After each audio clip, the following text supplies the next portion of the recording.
ပိုကောင်းတဲ့ဘဝတစ်ခုကိုရဖို့ဆိုတဲ့မျှော်လင့်ချက်နဲ့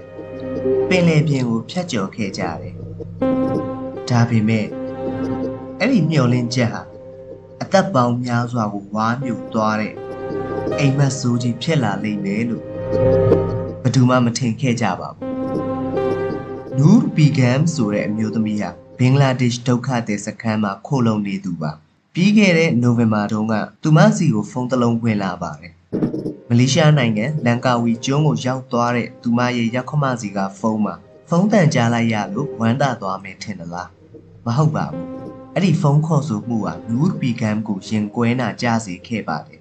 သူမရဲ့10နှစ်အရွယ်သမီးငယ်လေးနူးကာယက်စ်ဟာရောက်ခမနဲ့အတူမှောင်ခိုလေနဲ့လိုက်သွားရင်လန်ကာဝီကျွန်းနီးမှာလှေနစ်ပြီးတည်ဆုံးခဲ့ပြီဆိုတဲ့သတင်းဆိုကြီးဖြစ်နေလို့ပါပဲ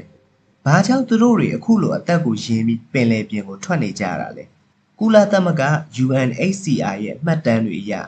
2025ခုနှစ်အတွင်းမှာတင်ပင်လယ်ပြင်မှာပျောက်ဆုံးသွားတဲ့ရိုဟင်ဂျာပေါင်း892ဦးရှိနေပါပြီ။ဒါဟာ10စုနှစ်တစ်ခုအတွင်းမှာအများဆုံးသေဆုံးမှုပါ။အကြောင်းရင်းတွေကတော့ရှင်းပါတယ်။ဒုက္ခသည်စခန်းတွေမှာအလုပ်ကိုင်မရှိသလိုနိုင်ငံတကာအကူအညီတွေကလည်းလျော့နေလာတော့ထမင်းနှံ့မှန်ဖို့တော့ခက်ခဲလာကြပါတယ်။စခန်းထဲမှာလက်နက်ကင်အဖွဲ့တွေကကလေးတွေကိုပြန်ပေးဆွဲတာစစ်ထဲအတင်းအဓမ္မခေါ်ဆောင်တာတွေရှိနေတယ်။နောက်ပြီးမြန်မာပြည်ဘက်အချင်းရခိုင်ပြည်နယ်ဘက်မှာလည်းတိုက်ပွဲတွေကြားညှက်နေပြီးနှစ်ဖက်စလုံးရဲ့ဖိနှိပ်မှုကိုခံနေရပါတယ်။နူးဘီဂမ်ကတော့သူမရဲ့10နှစ်အရွယ်သမီးလေးဟာသူ့လိုလှေပေါ်ပါသွားတာမဟုတ်ဘူးလို့ယုံကြည်နေပါတယ်။လူမှောင်ခိုသမားတွေကညီမျိုးစုံနဲ့ဖျားယောင်းပြီးခေါ်သွားတာလို့သူမကဆိုပါတယ်။လှေနဲ့တဲ့ဖြစ်ရက်မှာလည်းသတင်းတွေကအမျိုးမျိုးထွက်နေပါတယ်။တချို့ကလှိုင်းကြီးလို့နစ်တယ်လို့ဆိုကြတယ်လို့ကုလသမဂ္ဂကတော့ဒီဖြစ်ရက်မှာလူပေါင်း266ဦးလောက်အထိအသက်ဆုံးရှုံးခဲ့ရနိုင်တယ်လို့ခန့်မှန်းထားပါတယ်ပင်လယ်ပြင်မှာတောင်တင်နေတဲ့ဒုက္ခသည်တွေအတွက်ပူဆိုးတာကအိန္ဒိယနိုင်ငံတွေရဲ့သဘောထားပါအင်ဒိုနီးရှားမလေးရှားနဲ့ထိုင်းနိုင်ငံတွေကအာဏာပိုင်တွေကအကူအညီတောင်းတာကိုလစ်လျူရှုတာ